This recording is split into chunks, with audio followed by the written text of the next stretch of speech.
Tila hindi na nga umano nakatiis pa si Heart Evangelista at lakas loob na umano itong napasugod sa Office of the Vice President upang kausapin si VP Sara patungkol sa kung ano ang totoong relasyon nito sa kanyang asawang si Chase Escudero. Ayon sa balita hindi umano naging maganda ang pag-uusap ng dalawa at nauwi daw sa pisikalan ang mainit na diskusyon. Kalaunan naman daw ay nilinaw ni VP Sara na wala silang espesyal na ugnayan ni Chase Escudero at talagang magkaibigan lang daw sila. Samantala narito naman ang video kung bakit kailangan na umanong ibasura ang pag-impeach kay VP Duterte. Unang-una sa lahat, nalilito po ako dito sa paiba-iba na pahayag ng ating administrasyon tungkol sa barangay elections. At dahil dito, kinumbid ako si Vice Chair Iqbal na sumama sa atin. The administration has been flip-flopping so much in the barangay term bill that it's becoming highly suspicious, at least to me. The Senate passed the bill on third reading noong January 14 pa. Shortly thereafter, I received word that the administration would prefer a 6-year term for the next election in 2029, June. True enough, the House of Representatives passed on second reading January 27 a bill setting the term of barangay and SK officials to 6 years and moving it to December 2025. By then, the only issues that remained were two: whether the barangay term would be 6 or 4 years, and whether the next BSKE would be 2027 or 2029, which I duly reported to our barangay officials in the Liga as well as the SK. However, before the session break, February 3, the Senate passed on third reading a bill which postponed the BARM election. While I did not agree with the postponement of the BARM, in the same manner that I did not agree in the postponement of 2022, kasi gustong-gusto ko na matuloy na ang BARM election, isang pangako natin sa ating mga kapatid na Muslim, I did not think that the same bill would negatively impact the barangay term bill. Ngayon, nagdududa ako kung may connection ba itong barangay at yung BARM election. Ano ba ang ginagawa sa ating mga eleksyon? Apparently, postponing the BARM elections to October 2025 was not enough. Pinagtatakahan ko kasi kung sabi nila may issues ng peace and order that kinakailangan na i-postpone yung BARM election, bakit itinuloy pa rin yung local elections sa Muslim Mindanao where the same context, the same conditions prevailed? There are people perhaps in the administration who want more and they want to postpone the BARM elections yet again.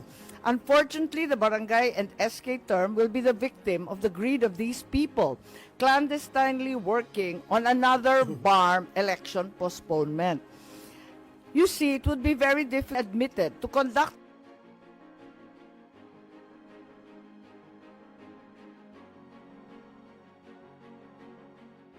an automated BARM election on the 13th of different ballot phases on the 1st of December. One or the other must go. Those who want to postpone the BARM elections will naturally exert every effort so that the December BSKE will push through. They will then use the December barangay election as one of the reasons why the October BARM election should be postponed. This is greed, and it is most gruesome. Those who actually reside in the BARM, as represented by Vice Chair Iqbal, including the governors and the members of the present parliament, want an election. For the first time, it is the MILF demanding an election, whether they will be victorious or not. In fact, with me here is our good Vice Chair, the Vice President of the United Bangsamoro Justice Party, so that you can hear for yourself the pleas of the Bangsamoro for the parliamentary elections in October. Vice Chair, please. Bismillahirrahmanirrahim. First and foremost, I would like to express my thanks and gratitude to the Honorable Senator Amy Marcos for giving me the chance to speak directly with our friends from the media. And here is the statement coming from me as Vice Chairman of the More Islamic Liberation Front, at the same time Vice President of the United Bangsamoro Justice Party. On behalf of the Moro Islamic Liberation Front, by authority of our chairman, Al-Haj Murad Ibrahim, I wish to convey a very important message from the Center Committee of the Moro Islamic Liberation Front on the upcoming Bangsamoro Autonomous Region in Muslim Mindanao elections in October 2025. We call on the Philippine government, both houses of Congress, the Commission on Elections, and all concerned stakeholders to respect and follow the schedule and timeline set by law for the upcoming first parliamentary election on October 13, 2025. We strongly appeal to our national leaders to refrain from entertaining any proposal that will again postpone this historic election to choose the regular members of the Bangsamoro Parliament. It can be recalled that since the start of the transition period and the appointment of the members of the Bangsamoro Transition Authority in 2029, the conduct of the first parliamentary election was already postponed twice. The first extension was granted during the term of President Rodrigo Duterte through Republic Act 11593, which moved the first parliamentary election from May 2022 to May 2025. The second postponement was approved by President Ferdinand R. Marcos Jr. on February 21, 2025 through Republic Act 12123, which pushed back the election by 5 months. MILF recognizes the need to establish a democratically elected members of parliament so the BARM will be able to transition to a fully functioning and empowered autonomous government whose leaders are democratically elected with legal mandate from the Bangsamoro electorates.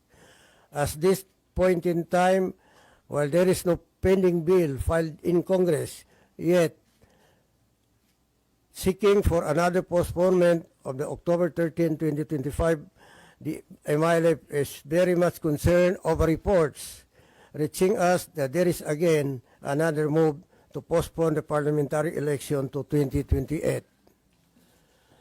We reiterate our appeal to the Senate and the House of Representatives to assure the Bangsamoro people that the first parliamentary election will push through as scheduled and there will be no further delay nor extension or postponement. This is the essence of democracy, and the MILF is ready to seek legal mandate through the sovereign will of the Bangsamoro people in a clean, fair, honest, and credible election. The MILF, through the United Bangsamoro Justice Party, is ready to submit to this democratic electoral exercise, and we are willing to accept its outcome even if we lose or win. Peace in the Bangsamoro is precious but fragile. It is obtained through the long and arduous journey of negotiations that led to the creation of the Bangsamoro Autonomous Region in Muslim Mindanao. Let us not waste the gains we had made. Thank you very much. Maraming salamat. Si Vice Chair po, pinagbigyan tayo, pero may appointment siya. Kaya kung may katanungan kayo tungkol sa paksang ito, unahin na natin siya. So sir, confirm yun na may another move to postpone the incoming BARM election? Kasino daw po nag-initiate? Well, as I have mentioned in my message, there are so many reports reaching us that there is another group, or there is a group really working really to postpone again the BARM election. And that's why we are here to appeal to the national government, to the Congress of the Republic of the Philippines, and all those who are partners in the peace process, and to the entire Filipino people that sana po hindi na po mo-postpone ito. Para po kami po ay ready na po kami dahil sa democratic struggle na po kami, kailangan po na namin na ituloy na natin ang election. Senator Amy, dito ba sa Senate may ganun hubang move? Ang pinagtatakahan ko, ay yung nangyayari sa barangay election. Yung unang sabi sa amin, sana 6 years daw, ipostpone na lamang. 6 years, 2 terms. Bigla-bigla, nung Lunes, pagkatapos ng LEDAC, ang utos daw, no postponement, 4 years, 2 terms lamang. So napapaisip po tayo kung bakit nangyayari ito, ba't pa iba-iba? Kaya pinagtatakahan namin at inaakala namin na baka naman may ibang plano sa iba pang eleksyon, yung October election. Dahil mismo yung COMELEC ay nagsasabi na mahihirapan sila halos sa 1 buwan lang at kalahati ang pagitan ng October at saka December. Baka hindi kayanin lahat ng mga balota na kakailanganin. Kaya eto nga, yung problema ko, yung pala, may BARM election at may balak yata na mag-postpone.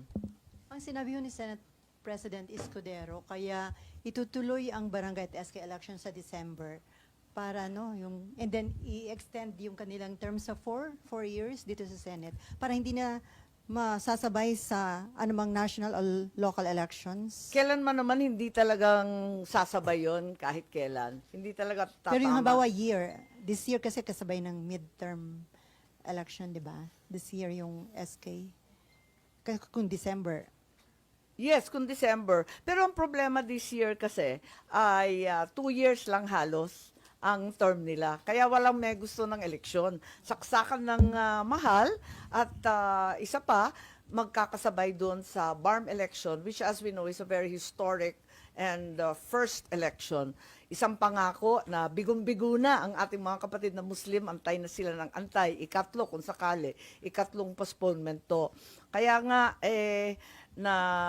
nanghihina yung mga liga ng barangay at walang nararamdamang gobyerno sa ibaba dahil imbis na tulungan yung mga barangay na siyang mukha ng gobyerno sa ibaba, binabawasan ng kapangyarihan at sadyang pinapahina. Walang bumababa na project, yung mga programa, yung kaayusan, walang suporta sa agrikultura, sa pagkain, hanggang sa gabineta lang lahat. Ano yon? Puro drawing? Anong akala nila? Cartoons? Hindi naman dapat ganun. Palawakin natin ang kapangyarihan ng barangay, ang kanilang termino. At yung 4+4 na sinasabi ng LEDAC, mas bawas pa yun kesa sa present term nila, 3+3+3 or total of 9 years, magiging 8 pa. Kaya nagtataka ako, ano kaya ang pakay nito? Kasi sabi nila, abangan daw yung susunod. Yung pala, may kilos na yung BARM ipopostpone. Kaya itutuloy yung barangay. So may time pa ba, ma'am, para i-postpone tuloy yung BARM election? Matatapos na yung 19th Congress. So sa 20th, yun ang plano, ma'am, pagpasok ng 20th? Parang may ganun. Parang may nagsasabi na ipopostpone sa 20th Congress. So nakausap niyo na po si SP Escudero kung talagang decided na ituloy ang SK election, barangay and SK Well, election? pinaalam ko kay SP Escudero, natutol talaga ako dyan. Sinabi ko pa nga, kung ang problema, ako yung author at ako yung sponsor, tanggalin na yung pangalan ko, matulungan lang ang ating mga barangay na maipospone para matuloy-tuloy ang kanilang trabaho at proyekto. At higit sa lahat, ituloy na yung BARM election sa wakas. Ang tagal na nating nag-iintay niyan.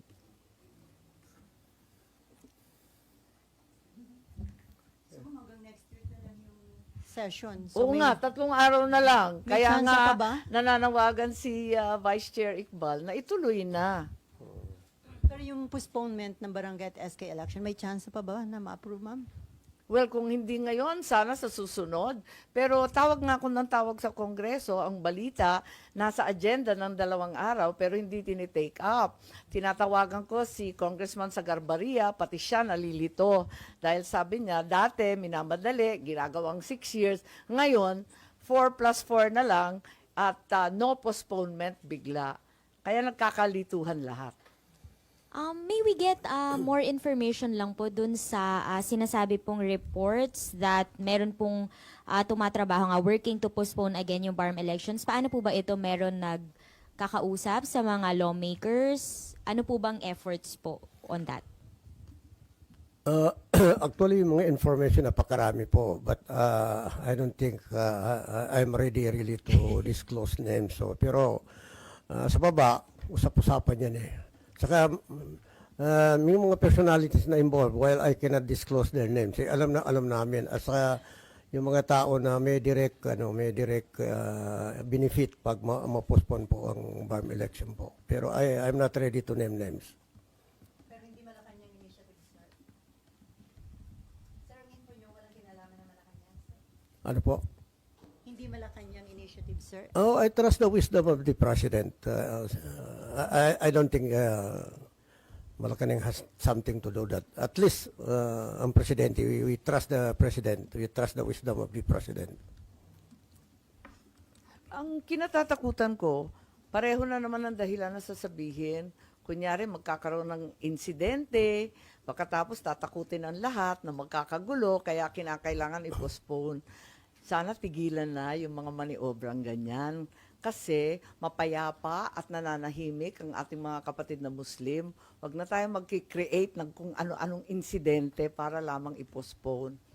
So, kung may mag-push nun, i-oppose niyo yung Senator Amy. Yes.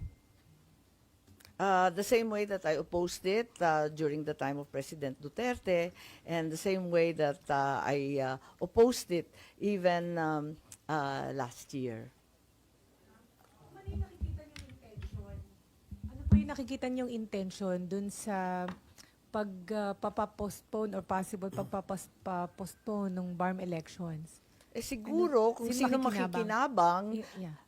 na i-maintain ang control at ang paghawak ng BARM, para sa akin, dapat self-government na yan. Ang tagal-tagal na nating utang yan.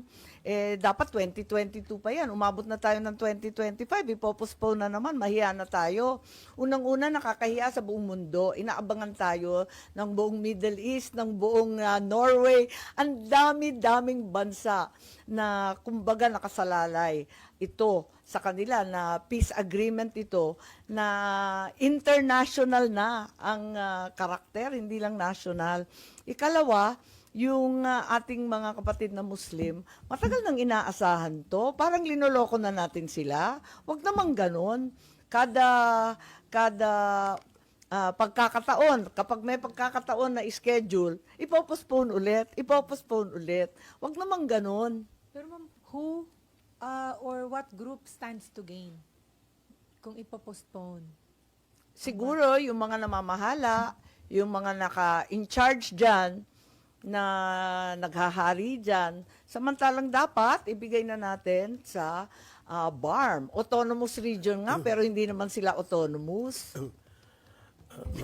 Kayo na. Kami rin po sa Moro Islamic Liberation Front na partner ng government sa negotiation for 17 long years. Gusto na namin magkaroon po ng election kasi ang struggle po namin ay nasa democratic struggle po. Para po magiging normal ang itsura ng BARM po, kailangan na po natin ng magkaroon ng election Para ang impression makikreate po natin normal na po. Yun po ang ipinagtataka namin. Kung sino ang partner ng gobyerno ng Pilipinas sa peace process, yun pa rin ang gustong magkaroon ng election. At yung mga tao, hindi ko kayang pangalanan, hindi sila partner ng MILFA, yun ang ayaw na magkaroon ng election. Yun po ang ipinagtataka namin.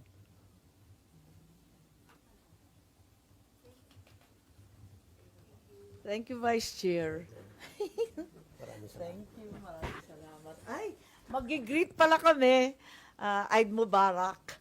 At bukas, may magandang piyesta ang ating mga kapatid na Muslim. Ayan, baka gusto rin ninyo mag-greet. Yes, tomorrow is a very important day for entire Muslims in the world, especially in the Philippines, in the BARM in particular. It's the day of sacrifice, it's the day of peace. At sana po, umpisa na po yung talagang tunay na kapayapaan dito sa Pilipinas at saka the whole of Mindanao and the BARM. Maraming salamat po for giving me the chance, Madam, and to the members of the media na makapagsalita po ko. Maraming salamat. Okay lang. Ano ba yung mga tanong? Meron akong state. Ito yung sa barangay, ano? kasi gusto ko talaga na i-postpone at palawakin na yung termino nila para yung mga programa bumaba naman at maramdaman ng gobyerno ng ating mga kababayan. So, meron yatang press release ang ating media, no?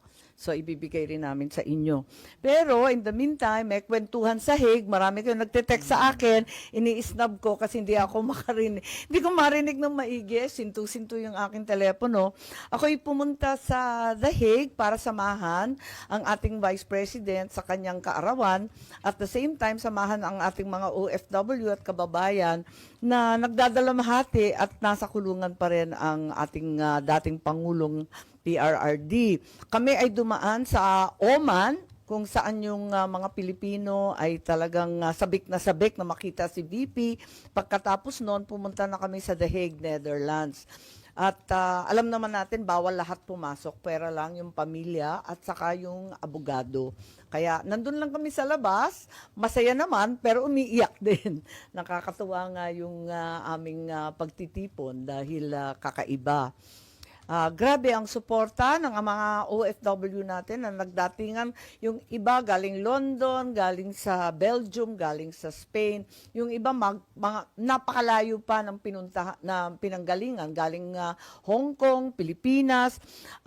Pati yung mga amo nila, nagugulat ako, sumusuporta sa pagprotesta ng mga Pilipino sa The Hague.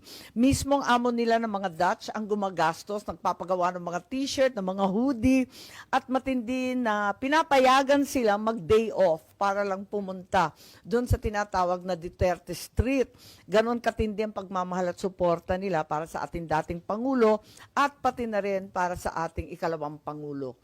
Kaya kinukumusta namin sila at sila mismo nagluluto, nagsasalo-salo doon kahit hindi makita si PRRD. Ma'am, Yes. anong napag-usapan ninyo ni Attorney Kaufman? Because you posted a picture with Attorney Kaufman, so what was discussed? Well, first time ko siya ma-meet, kaya meet and greet lang kami at nagkamustahan lang kami doon at sinubaybayan pala niya yung ating mga hearing dito sa Senado at nagpasalamat tungkol sa nangyari kay Tatay Digong.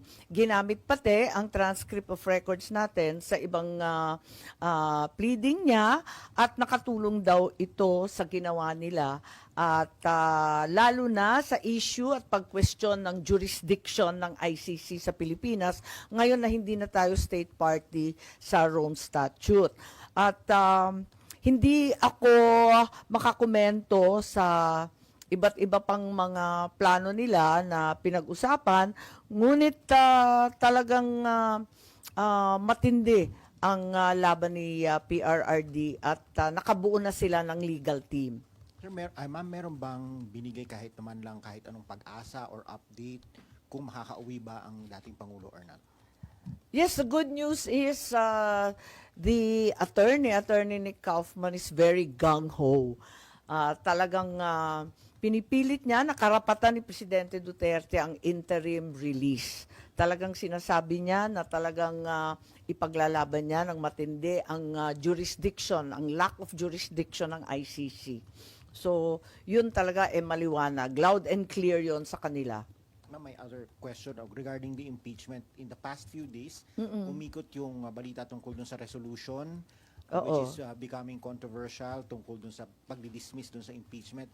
Kayo po ba meron kayong sariling version? Kasi kahapon si Senator De La Rosa admitted na meron siya. And then you said na meron din kayong mga nakitang iba pa, and I think Senator Estrada also said may nakita rin siya. So, meron na ba talagang isang resolution that will be filed on the floor, and what will be the action, or what will be, anong gusto nyo mangyari? Wala pa. At nagpapasalamat ako sa lahat ng senador kasi lahat ay naghahanap ng solusyon. Ako din naghahanap ng may solusyon dito sa problema natin sa impeachment. Para sa akin, personal lang, walang resolution to. Dapat i-dismiss na ito kaagad. Dahil unang-una, hindi na talaga kaya matapos bago yung 19th Congress, may sariling rules ang Senado.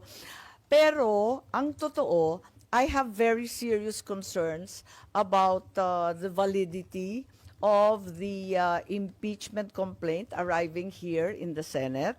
Maliwanag naman na ito ay napila pa noong December 2024.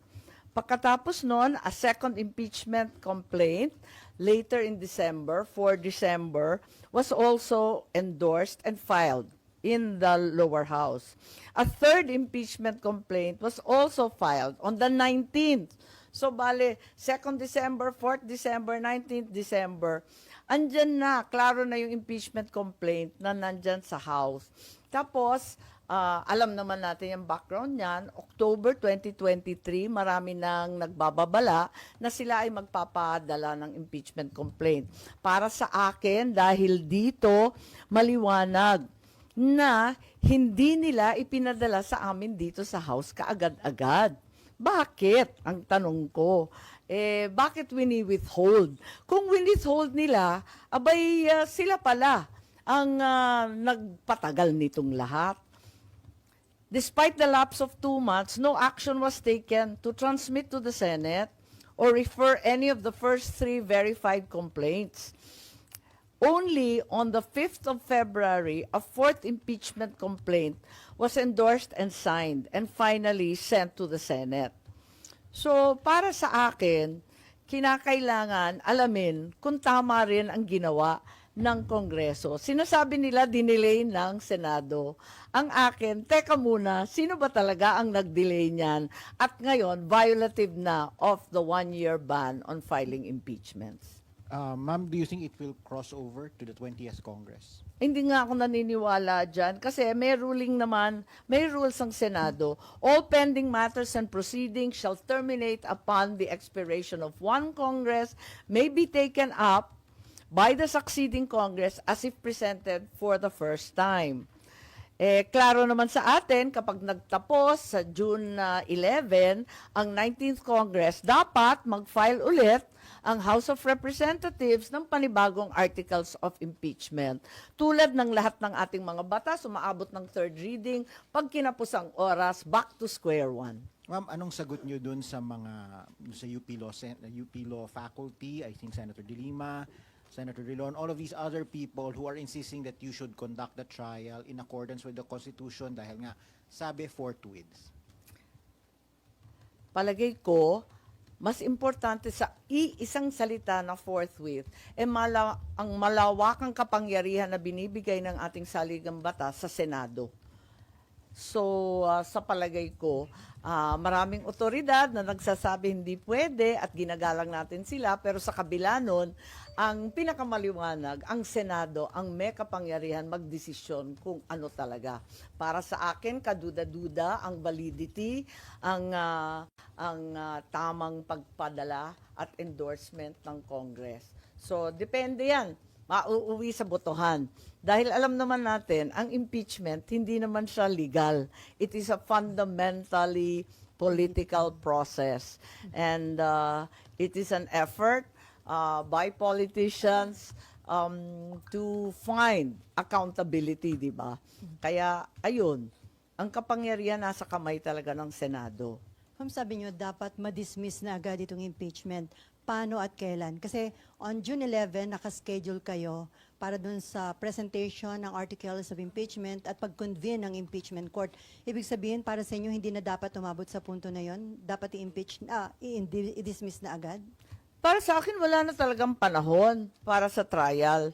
Dapat ibasura na kung gusto talaga ng House of Representatives, wala namang problema. Pwede silang magpila ulit, subject to the 1-year ban. That seems very, very clear to me. So, anong mangyayari, ma'am? May magmo-motion bago yung June 11? Hindi ko alam. Naka-SP yun. I think he's been interviewed extensively and has spoken copiously about the different possibilities. Marami pang iba't ibang posibilidad. Kaya pinag-aaralan ng mga maigi. At ako nga, kinukumpirma ko na itong mga drafts na to, siguro effort ng bawat senador na makahanap ng solusyon para sa tamang proseso.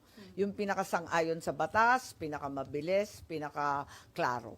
Kasi may mga nagsasabi na anumang legal issues o anumang issue concerning impeachment, dapat pag-usapan yun kapag nag-convene na kayo as impeachment court. Parang hindi nyo pwedeng pag-usapan during your plenary session, yung legislative session. Oo, maraming nagsasabi noon, pero yung pakiwari ko kasi, yung validity mismo na pagpapadala ng House of Representatives sa amin, kine-question ko eh. Kasi, bakit ganon? Postpone sila ng postpone, tapos hinuli talaga sa last day. Tapos kami ang sisisihin, nagde-delay. Teka nga, tignan ninyo yung mga datos. So ma'am, sa inyong office, na-establish nyo na invalid yung na-transmit o na-submit I-transmitan. na articles. Well, isang argumento yon. Maraming ang argumento. Kaya nga, inaanyayahan ko na mag-caucus ang lahat ng senador para maisaayos. Kasi narinig naman natin, iba naman yung opinion ng ating minority leader, si Senator Ontiveros. Pagkatapos may sariling kaisipan rin si Senator Tolentino. Nagdebate na sila sa floor. Hindi na kami sumali pagkat ang bawat senador may ibang ideya rin. Ma'am, dun sa ilang mga resolution seeking dismissal ng impeachment complaint against BP Sara, aside dun sa office ni Senator Bato, Joint effort lahat. May iba pa pala, Sen? Ay, oo, Ilan marami yung na. nakita nyo? Yung linabas sa media, parang ikatlo na yata yun. Tapos mula noon, meron pa akong nakitang iba. Dalawa pa yata. Ma'am? So may 5 kayo, ma'am, na Ha? nakita? There are at Hindi least ko na 5. maalala. Hindi ko na maalala. Kasi yung iba bahagya lang, di ba, nag-e-effort mag-draft. Ganyan naman talaga ang lawmaking. Pero ma'am, sinong Ay, sige. Sorry. Group effort. Parang group effort based on chismis. Pero Sounds sinong nasa familiar group? ba? Ma'am, Nauso yun eh. Ma'am, Ay, sinong Duterte nasa Black group? ba ma'am? Hindi. May group effort? Hindi. Sorry, ma'am, iano ko lang, Sen, ha? So parang third na kasi Hindi. nakita ninyo. Alam mo, tuwing may panukala, lahat talaga tulong-tulong. Ganon talaga yun. At walang kinalaman sa partido, sa Duterte 5, sa kung Solution. Kasi lahat hindi sila- naghahanap ng solusyon kung paano gagawin to, kung papatawirin hanggang sa 20th Congress, kung magkukumpuni ng impeachment court, kung iiwasan na yon, i-dismiss outright, kung ano ang ibig sabihin ng forthwith, at kung talagang nag-delay yung Congress at violation na ito ng 1-year ban. Lahat kami talagang naghahanap ng solusyon. Nakakasunog na lang kilay ito gabi-gabi, sa totoo lang. Walang maliwanag kasi yun nga, tulad ng sinabi ko kanina, the reality is the Constitution gives the Senate great breadth and leeway to formulate its own rules in what is essentially an exercise in political accountability. Hence, it's but right that the politicians and those elected by the people formulate their own rules and pass judgment. Ma'am, ba't yung mga nakikita namin na copy o draft ng resolution, walang nakalagay sino yung author o nag-introduce dahil hindi pa confident yung...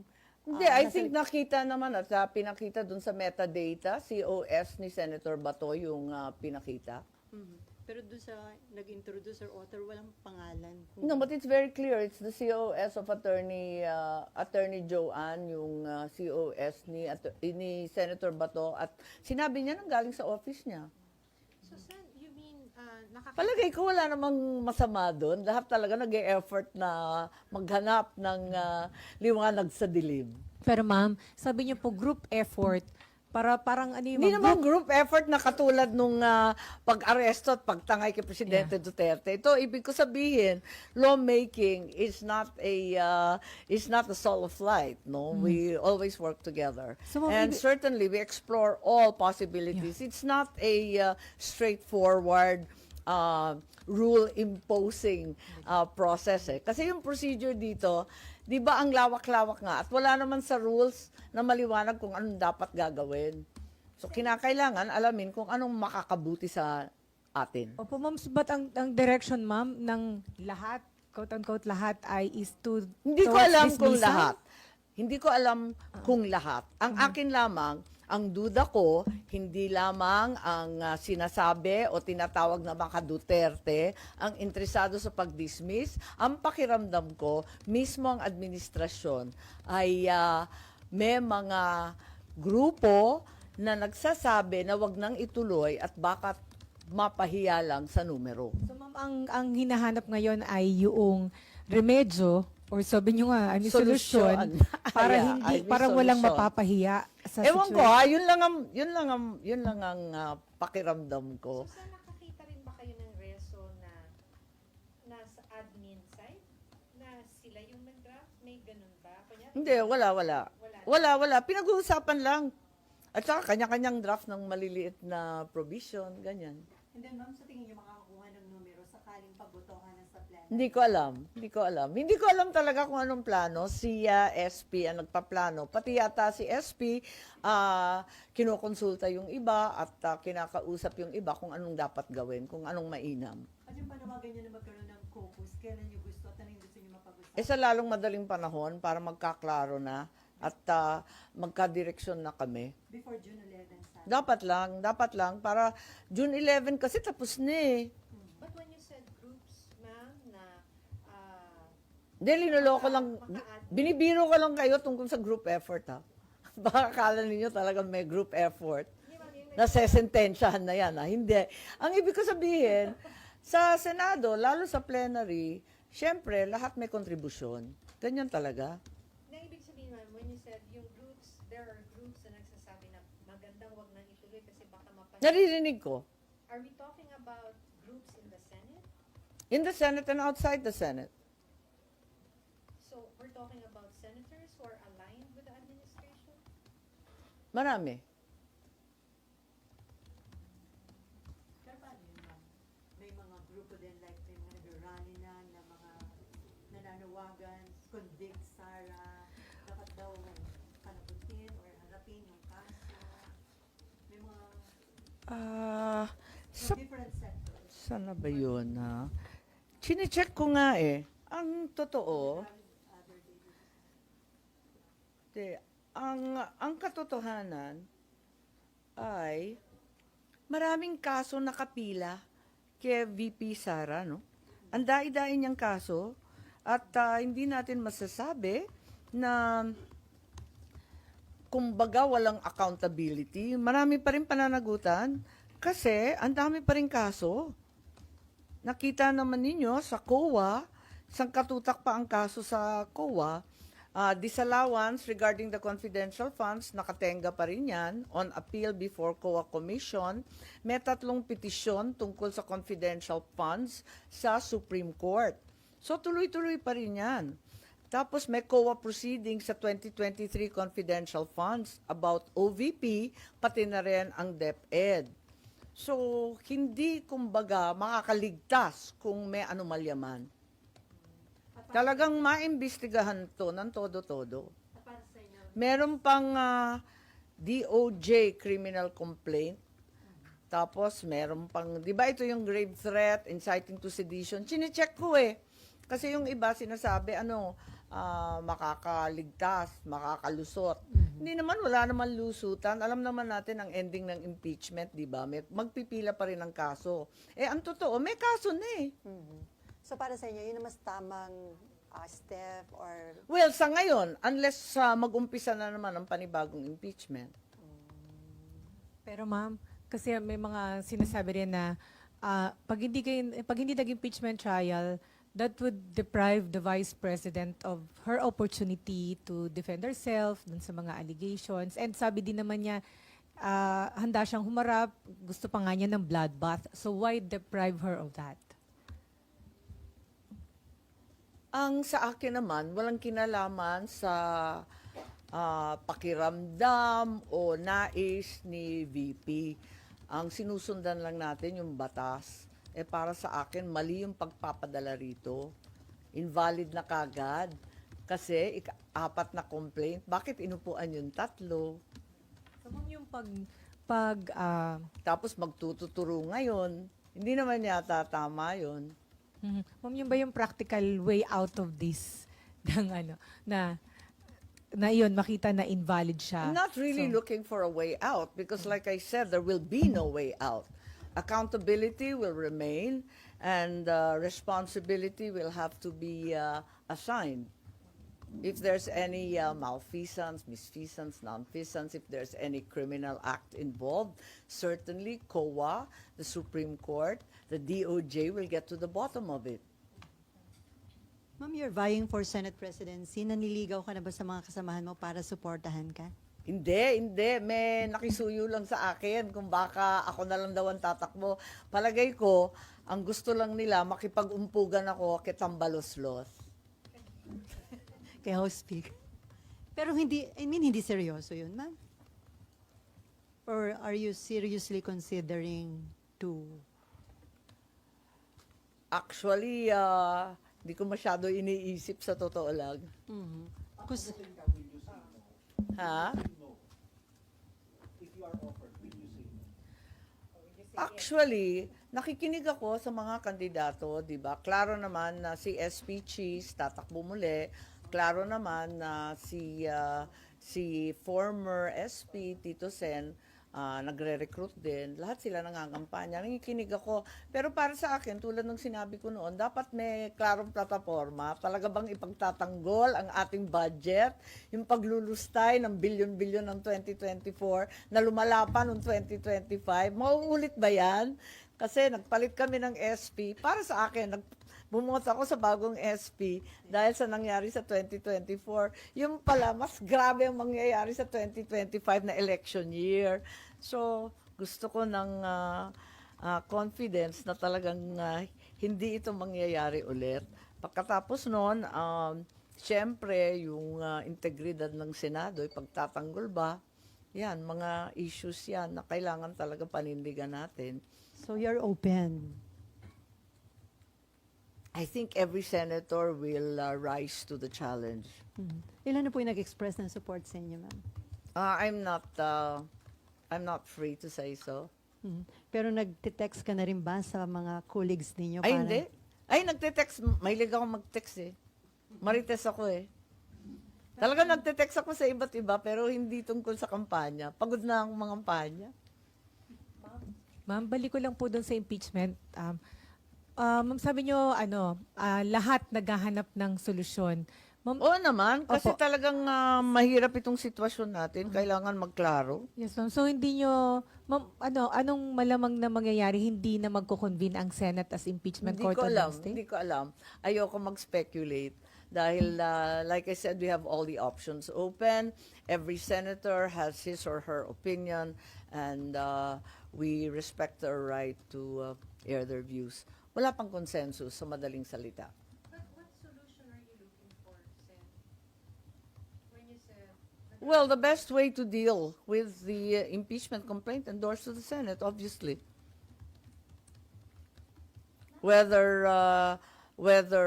it bridges over to the 20th, whether that's no longer possible, whether we take cognizance and constitute as an impeachment court, etc., as we've spoken about repeatedly. Ma'am, kasama po ba kayo dun sa nabanggit po ni Senator Bato that there are senators na nag-i-input dun sa draft? Oo naman, oo naman.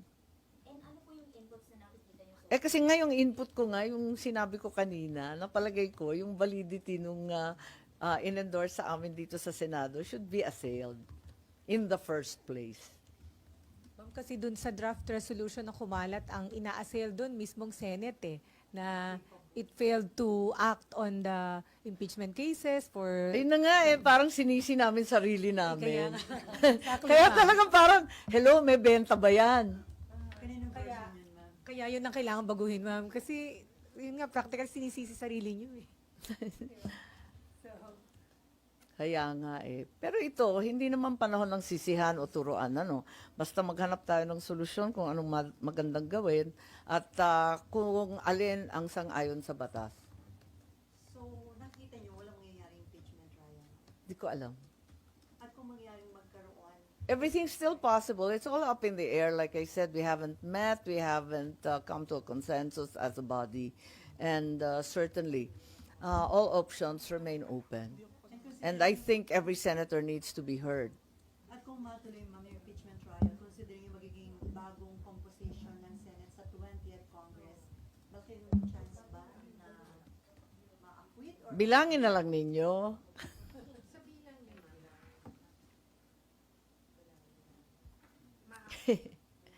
if it's a political, Bilangin na lang ninyo nga.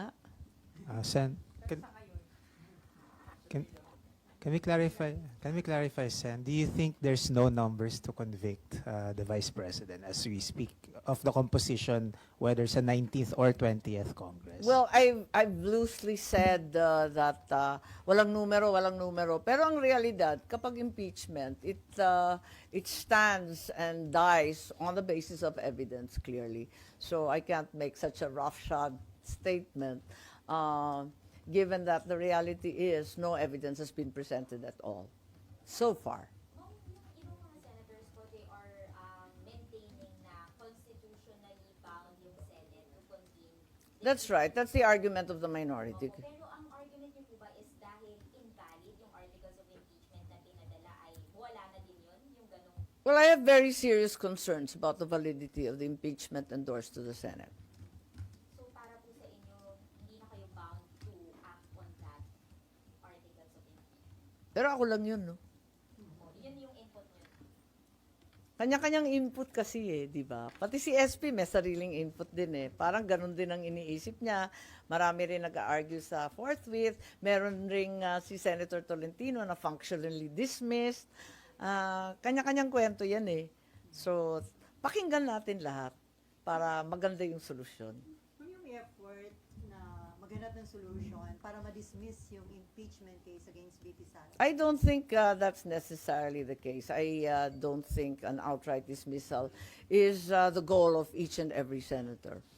Ang totoo, iba-iba ang pakiwari nila. Yung iba, siguro, iniisip kung paano tatawid sa susunod na kongreso. Yung iba, dapat magkumpuni ng impeachment court. Hindi ko pa alam So ma'am, close ka kay VP Sara. Never ba siya na nag-request na hanapan ng solution? Ay nako, abogado yun. Hindi yan pag-uusapan. Alam niya, magiging huwes ako Never kayo nag-usap privately. Hindi nga, ako nga inaawat Ay, magdahan-dahan ka, magjo-judge ka dyan.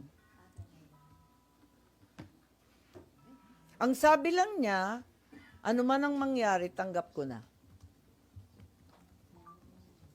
Sabi ni VP, which means... Ha? I think sinabi sa marami na rin yon, no? Nasabi na rin sa media.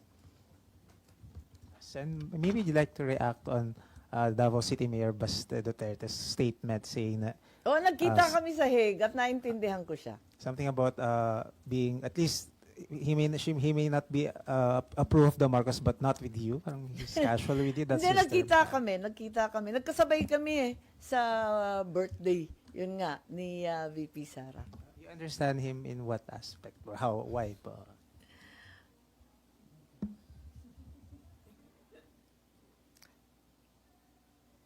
Lahat ng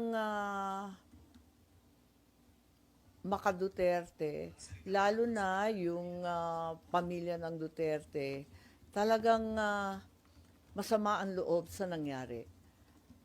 Maski ako, umiyak nung nabalitaan ko. So naintindihan ko ang hinagpis nila, ang galit nila. Ma'am, after midterm elections, At pag pumunta ka sa The Hague, mararamdaman mo, kasi ang lungkot-lungkot doon, kawawang-kawawa talaga ang dating Pangulo.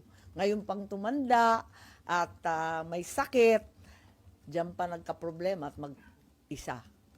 Mabuti nga nung pumunta kami, uminit na Ang lamig-lamig daw dati.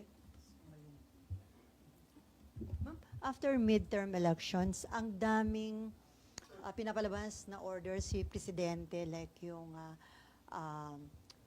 pagsasubmit ng courtesy resignation ng mga cabinet members, ng mga GOCC head. Well, so far, 2 pa lang naman ang tinanggal. Pero do you think maganda itong ginagawang hakbang ng Pangulo para sa last 3 years niya maging maayos, effective yung kanyang pamumuno? Ay, hindi ako mahilig ng mass resignation kasi nabubulabog lahat. Pagkatapos, sana may tunay na pagbabago, maliwanag ang boses ng taong bayan nung eleksyon. Ayaw talaga nila ng pang-aapi sa mga Duterte, ang walang humpay ng pamumulitika, ang walang tigil na pagbabaliwala ng tunay na mga problema tungkol sa agrikultura at pagkain, ang hanap buhay, ang trabaho. Kinakailangan tutukan talaga ang tunay na problema ng taong bayan. So, yun tungkol sa mass resignation, medyo very bloody naman yata yung proseso. At hanggang ngayon, dadalwa pa lang naman ang tinatanggal. Ano bang masasabi natin? 4 lang ang tinanggap, 2 lang ang cabinet level.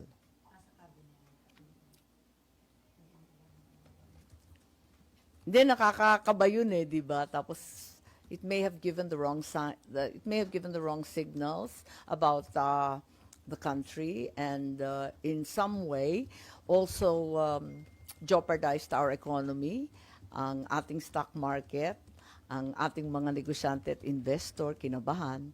So,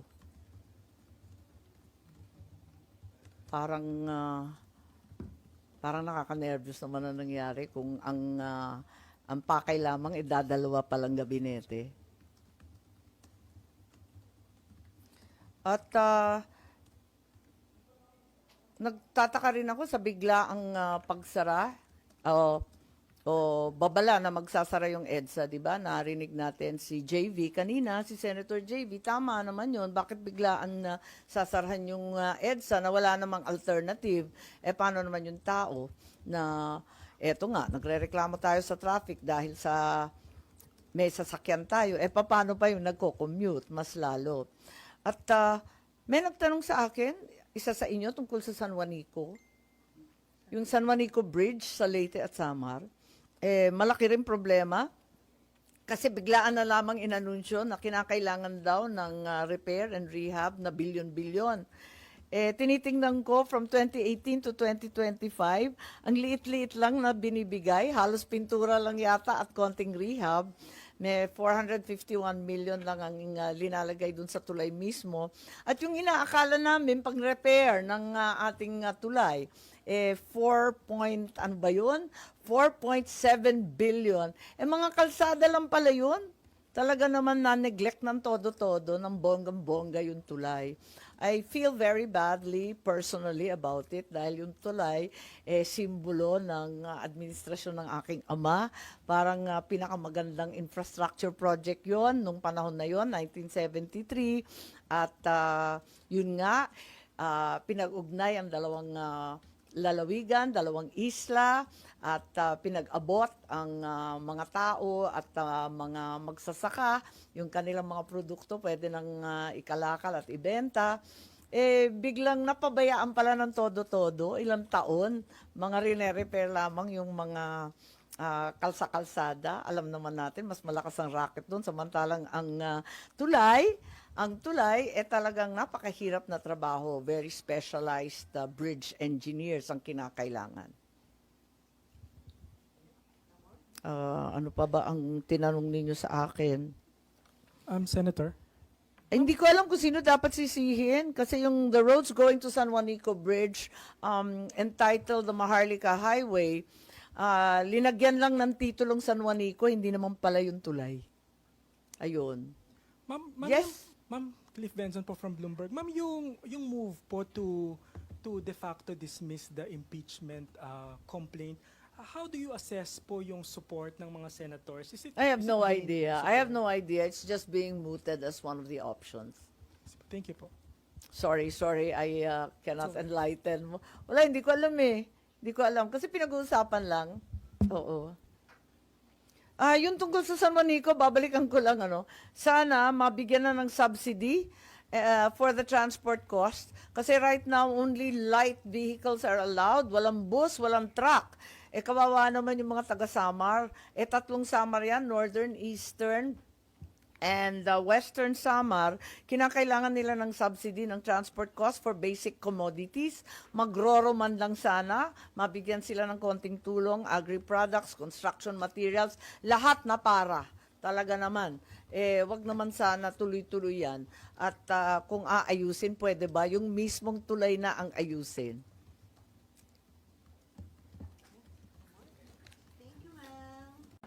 Kakayanin dahil sa BARM election.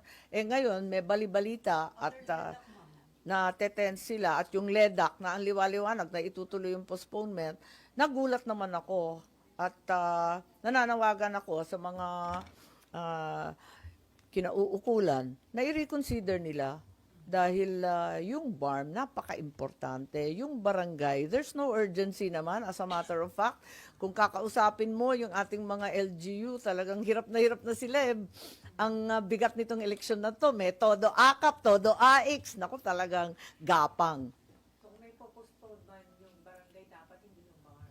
Tama, dapat baliktad. So okay lang na mapuspone yung barangay at SK, wag lang yung barn. Dapat mapospone talaga yung barangay at SK. Umupo lang sila ng 2 taon. Ang laking gastos, sayang, balik na naman tayo sa bardagulan ng eleksyon. Parang hindi pa sapat yung nangyari sa ating mga kapatid na Muslim. Ma'am, ano ba yung status dito sa Senate ng postponement ng barangay at SK? Kami third reading na kami, nag-aantay kami. Nung January pa kami, tapos February, tapos doon sa Congress, ganun din. Nag-aantay din sila kung kailan ma-agenda. Hindi pa, kasi nag-iintay sa Congress. Ang sabi ni Congressman Sagarbaria, wala pang notice ang speaker. Nagugulat ako kasi noon, ang timbre ng admin, pwede ba paspasan na yan, ipostpone na kaagad-agad at 6 na taon na. Bakit bumaliktad? Yan ang himala. Kung baka i-adapt yung Senate version, di ba sa inyo ma'am postponed and Postpone 4 years, 3 terms. Ngayon, nalugi pa sila, naging 4 years times 2 terms, which is less than the existing 3 years times 3 terms. Parang kinakawawa yung mga barangay. Dapat mag-isip-sisip sila kasi nahihirapan na nga tayo na ipababa yung mga programa ng gobyerno. Tatanggalin pa yung mga termino, yung mga kapangyarihan ng barangay, babawasan pa yung term. Talagang hindi na aabot sa taong bayan. Pero yung House version, 6 years. Nakakagulat nga yung LEDAC Kasi kung titignan mo yung listahan, puro pang negosyante, di ba? Yung 1 to 10, puro pang big time. Akin lang. Yung House version, 6 years. Pwera lang yung yung open access. Yung open access yung bill ko. Yun. Pero yung iba, pang negosyante, sana naman meron rin tayong nakita na tungkol sa trabaho, tungkol sa agrikultura, sa murang pagkain. Wala Tapos yung maliliit, yung pinakamaliit na sangay ng pamahalaan na barangay, isasantabi pa. Yes, please. Sorry, Nilpa.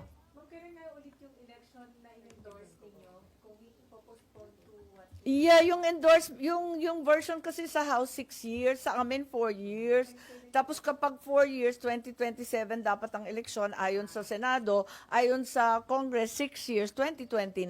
Iniiwasan ng pilit yung 2028 kasi sabay na naman ang presidential. Pero sa inyo ma'am 2027 yung election. Oo, kasi ayaw pumayag ng napakahaba na termino dito sa Senado. Pero 4 years, 3 term din yun, ma'am. Yes, 4 years, 3 terms, tulad ng dati, yung sinauna. Pero yung House, 6 years, 2 terms lang. Yes, pero 12 years rin ang ending. So wala bang intention na i-adapt ng House yung Senate version o yung Senate version i-adapt? Wala hindi pa nila nakakalendar. Ay, nakakalendar ng 2 araw, pero hindi tinitake up. Kaya nga, nagtataka ang lahat at nagdududa na may kababalaghan. Ano yung kababalaghan na yun? Ayun na nga, yung BARM. Kaya sila kinakabahan.